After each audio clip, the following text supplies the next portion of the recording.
Okay, Michelle, here are some tips for you. I want you, first of all, to think about bowing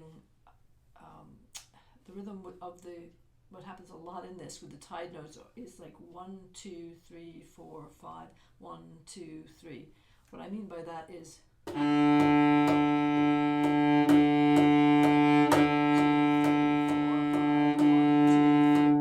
so 2, 3, 4, 5.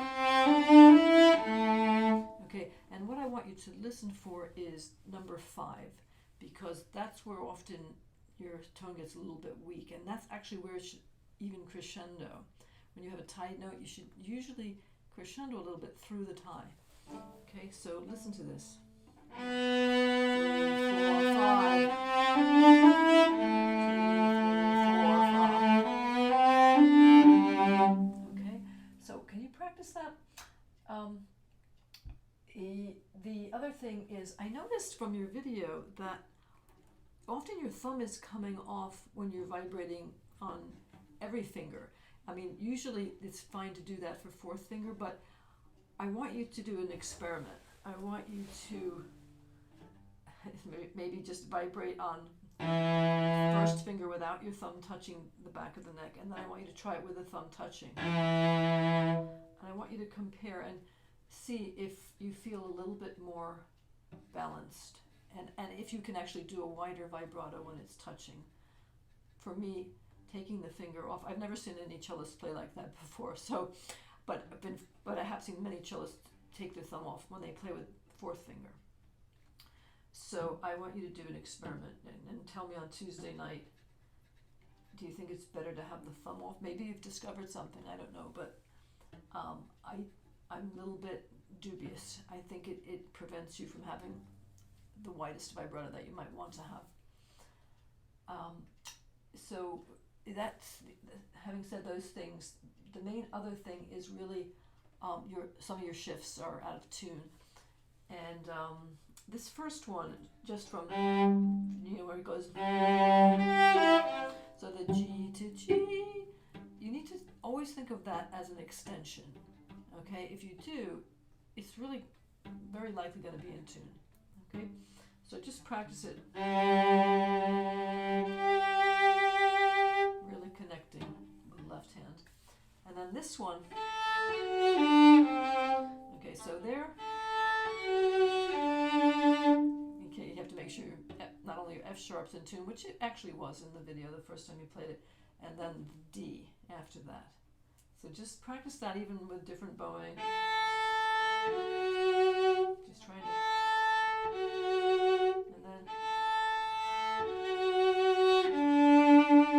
okay, vibrating on every note. This one, okay,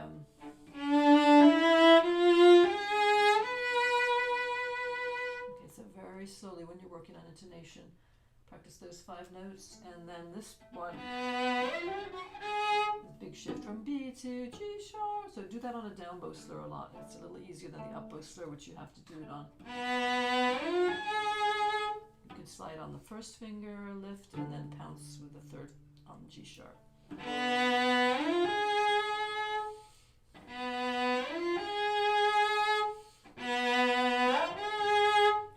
You could try some separate bows, but mostly do it on slurs, and then add the following note. Okay, the last thing is about the retards. When I told you don't retard so long, the middle of that fourth line, you're really not retarding at all. So I'm sorry, you're too good of a student to listen to me that much. So anyway.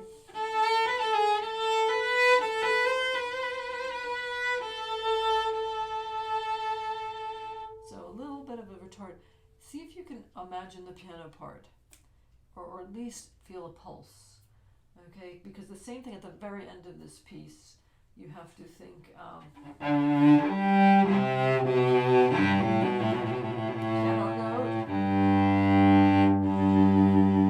Okay, we played that with the piano, so you felt that the piano is giving you that note before you have up, down, okay? So the piano actually helps to do the retard there and earlier.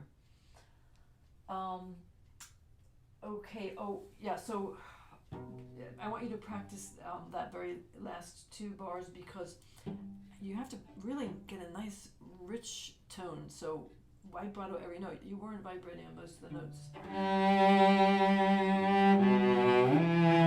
You could do a slider. I did a glissando shift there, or just more like an extension shift.